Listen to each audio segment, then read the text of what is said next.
So today what we're going to do is we're going to learn the other side of the equation. Okay, we've done demand. Demand is buyers. Okay, and we all understand demand pretty easy. Today we're going to do the sellers, which is supply. Students usually have a little bit of trouble with this because we're not used to thinking supply side. We're usually thinking demand side because that's what we do every day.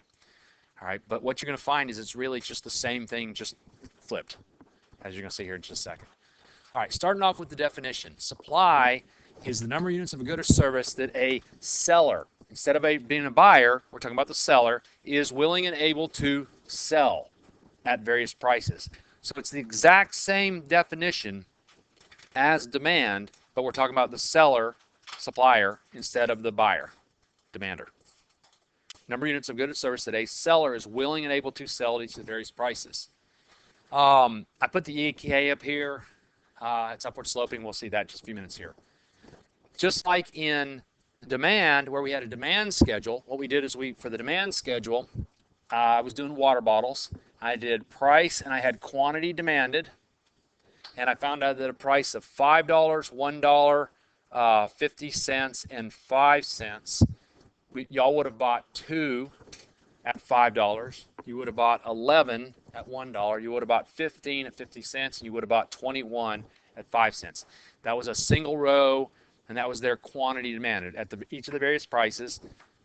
Put it all together. This would give us our downward sloping demand curve, right? That's where I'll say you're right, right? Right. There you go. Okay. Now, what we're going to do now is we're going to do the exact same thing, all right, but we're going to do quantity supplied. So I'm taking the exact same prices here. We want to know how many units would I be willing to supply here, okay? How many would I be willing and able to supply? At $5, what do you think? Am I willing and able to supply a lot or a little? I would be willing to supply a lot, wouldn't I? Because it's like, yeah, if y'all can pay me $5 a piece, yeah, I'll do it. The able part is the tricky part. The able part is what throws students off. The able means, am I able to manufacture them? Am I able to get them here to sell? In other words, could I go to a store right now and buy water bottles and ice them down and put them in a cooler and bring them here at $5 a shot? How much do you think it costs me to buy a water bottle? If I buy them in bulk, I could probably buy them for 20 cents a piece, right? How much is ice? Not that expensive. Yeah, you know what? I would probably bring about 144. I'd be willing to bring a lot of water bottles at $5 a piece. My car probably wouldn't hold any more than that. So I wouldn't be able to bring more than that because my car would be full, right? And lugging in 2 or 3 coolers worth of water bottles. Now, what about at 5 cents? Yeah, I hate to tell you, you 21 people that want to buy it, I'm not willing to put the effort into it. For 5 cents, not only that, I'm not able to go buy water bottles. It's going to cost me about 20 cents to buy it. There's no way I'm selling it to you for 5 cents. Right? See, when I did this to you, showed you the demand curve, the quantity demanded, nobody protested and said, well, wait a minute, at 5 cents, they're not going to sell it to us for 5 cents. You just said, yeah, I would buy a lot. You'd be willing to buy 21 units at 5 cents. You didn't question whether or not I would sell it to you. Here, at $5, don't question whether or not anybody would buy it. It's whether or not I could get it here to the market. And the answer is yes, I could. I am able to get it to the market. And yes, I am more than willing for $5 to bring them in here. You see it? That's where y'all say yes or no. Do you see it? Okay, y'all got to help me out here. All right, so now once we got that, what we then do is at $1, I might be willing to bring 48 in here, and at 50 cents, I might be willing to bring in about 12. Right? So when we put this together, we find out that at a price of $5, quantity supply is 144, and so on and so forth. This is what we call our our this is what we call our supply schedule. What do you notice about rats? I just did something. Hope it's still recording. Yeah, it is. Good. Okay, so this is what we call our supply schedule. What do you notice about the relationship between price and quantity supplied?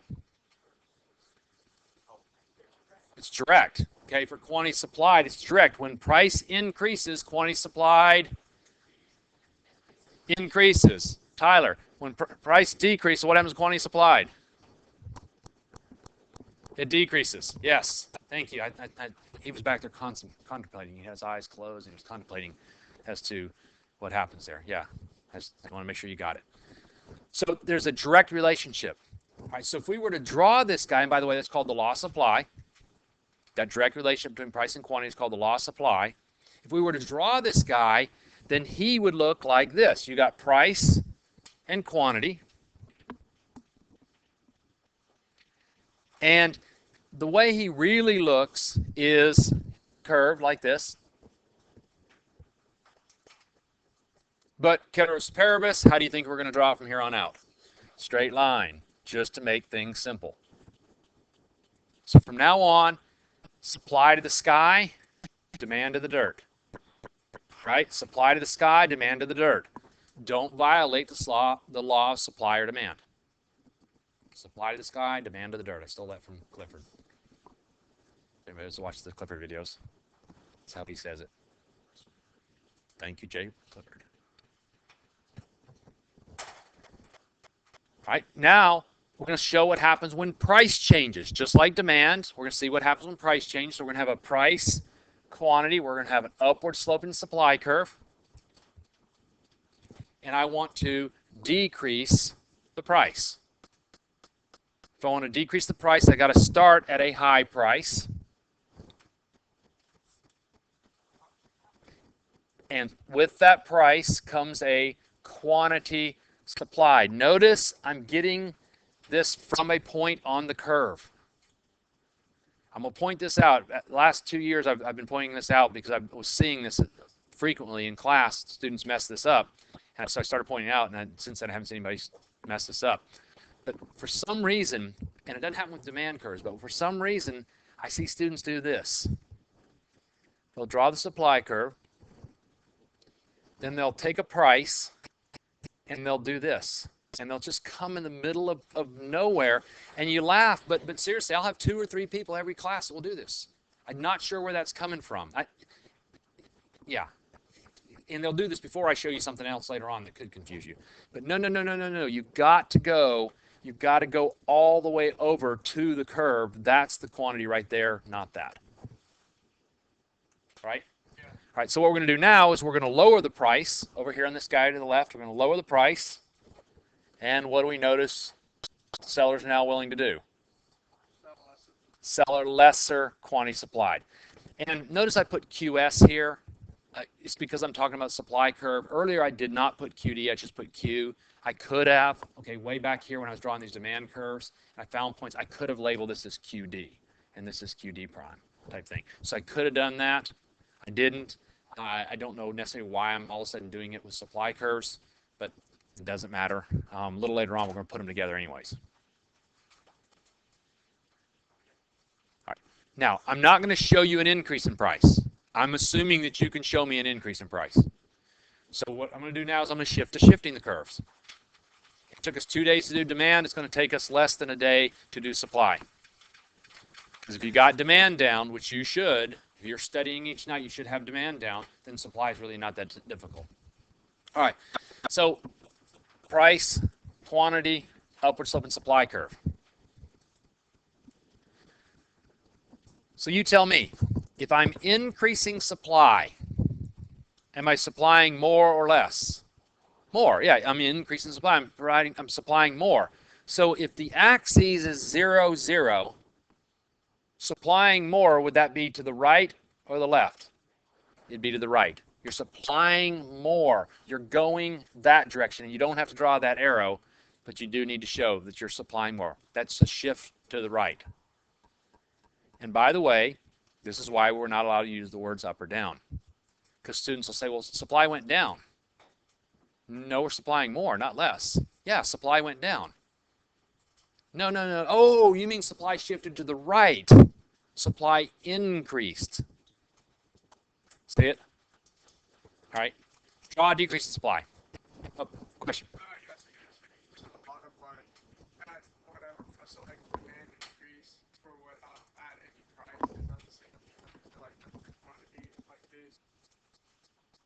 So you should have drawn now a decrease in supply, a decrease in supply. Label your axes. Everybody did in here. Good job. There's supply, and a decrease in supply goes to the left. It makes sense. If you're decreasing supply, you're providing more or less of the product. Less of the product. At every price, you're providing less, so it's going that way. And again, you don't put those arrows there. I'm just showing you so you kind of see what it is. All right. All that's left next is to figure out why. Why the heck does it shift? So to do this, what we want to do is, first of all, let's write this down. Here we go. Write this down somewhere on that page. Okay, anything that makes it easier or cheaper to produce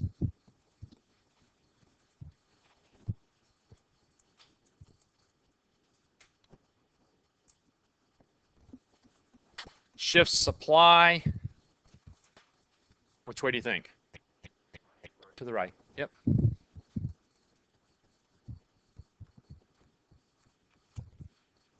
And vice versa. So anything that makes it easier to produce or cheaper to produce means the seller is going to go, ooh, I know, I'll make more. Right? If it's harder to produce or more expensive to produce, they're going to make less.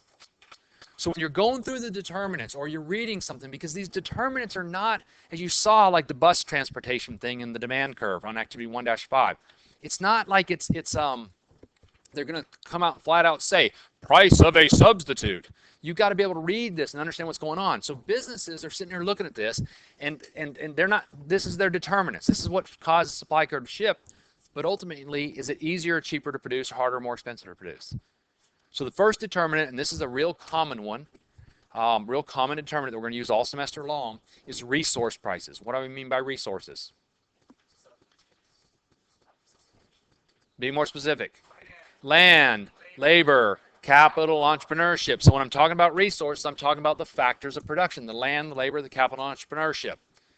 If they become more expensive, that means it's more expensive to produce. What's the business going to do? Produce less. And the supply curve is going to shift to the left. Yes. Right? And we'll come back to that a little bit later on. Correct. Not right. Left, correct? Yes. Got to be careful. All right. Second one is technology. If new technology comes along, what happens to the supply curve? Shifts to the right because it's now easier to produce. All right, that new technology comes along, and then all of a sudden the government discovers that new technology is causing a lot of pollution. And the government forbids the company from using that technology. What happens to the supply curve then? Shifts to the left, so it can increase or it can decrease. Right? Correct? Correct? All right, next. Taxes. This is another huge one. Please get taxes down today because there's all sorts of graphs that are going to go with this. We're going to spend probably 4 or 5 days in here talking about taxes and how it affects this and that and here and there. Taxes are paid by the seller. Sales tax. Who gives the money to the government? No. When you go to buy something, do you give part of the money to the seller and then send money to the government? No, you don't send any money to the government. Who ultimately pays the tax to the government? The seller. The seller is the one that gives the tax money to the government. So all taxes affect supply. They will affect your quantity demanded because a tax increases your price. Right? Change in price does not shift demand curves. Change in price does what? Causes a change in quantity demand. Don't say shifts quantity demand. I know what you're saying. Causes a change in quantity demand. So when they put a tax on the product, it changes our quantity demanded, not our demand curve. It shifts the supply curve. Taxes shift supply. See the difference? Yes. All right. So if we increase taxes, does it shift left or right? Left. Why? Because it's more expensive to produce. Right? Now, technically, it's not more expensive to produce, but it caused it to be harder for them to sell and so on and so forth. Okay, really, really big one. We're going to deal with this a lot. Get this down. A subsidy is a city that's below another city. Right? Subsidy. Okay, maybe not. All right. A subsidy is where the government pays a company to produce. Now, in real life, sometimes they actually pay companies to not produce. That's outside the realm of this course. So I'm going to scratch that out right now. I just want you to know that in real life it could happen there, but we're not going to worry about that in here. We're only going to worry about subsidies being government is paying a company to produce a product. For example, the government foresees that there's going to be a really bad flu epidemic this year. And thousands of people in the United States are going to die from the flu. And it just so happens the pharmaceutical companies who are in it to make a profit, they're not in it for us. They're not like, hey, yeah, let's help people out. They're in it to make a profit. No doubt about it, right? They foresee that the manufacturing of the flu vaccine this year is going to be really expensive. So they're not going to manufacture very much, or hardly any at all, or none, right? The government says, hey, we don't want that because we really would rather not have our citizens dying. So the government comes in and says to the manufacturer, hey, we'll give you $3 for every vaccine you produce. Now, what's the company more likely to do? Produce more. So supply curve shifts to the right. Yeah. Subsidy shifts supply curves to the right. Taxes shift it to the left. Subsidies shift it to the right. Yes, you are correct. Got it that time. Next one. Expectations. If you expect the price to be higher in the future, or you expect your profits to be higher in the future, what are you going to do today? Not sell it today. Produce less. Okay, if you expect the price to rise in the future, you're not going to sell it today. You're going to wait. All right? How many of you guys saw a lemonade stand in your neighborhood this summer? Only a couple people? All right. How many of you guys have ever done a lemonade stand? Okay, a couple of people here. All right. Why don't you see lemonade stands during Christmas break? Kids are out of school. Why aren't they out there doing lemonade stands? Because even kids understand expectations about price. They decrease the supply in the wintertime because they know nobody's going to buy lemonade. They increase the supply in the summertime. That's all it is. Nobody sells lemonade in the wintertime. Now, hot chocolate stand. There you go. You guys want to make some money? Go out there and make your little signs and say, you know, right? They'll see that you're a teenager and they won't stop. I always stop at the lemonade stands in the summertime in the neighborhoods. If I see them, I stop. And depending on the price, I either teach them some economics or I buy it. Yep. Why not? Why not? Hey, if they're trying to sell it for $4 a piece, I'll talk to them. Say, I tell you what, I'll buy it from you for 75 cents. See what they do, right? I usually end up buying it, but usually they'll come down in price. They understand. They'd rather make that sale, especially if it didn't cost them anything. Why? Their parents bought all the supplies, yeah. Right? All right. Last one is number of sellers. This parallels number of buyers, okay, or population in the demand curve. If there's more people selling, okay, if we go back to this guy right here, if where are we? Right here. If we go back to this dude right here, if Aldrich decides he wants to sell water bottles also, then what's going to happen to each one of these numbers? They're going to be bigger. Each one of these numbers is going to be bigger. Supply curve shifts to the right. Yeah. It does. Okay, it does increase competition. That's the thing. There's more sellers, there's more for sale.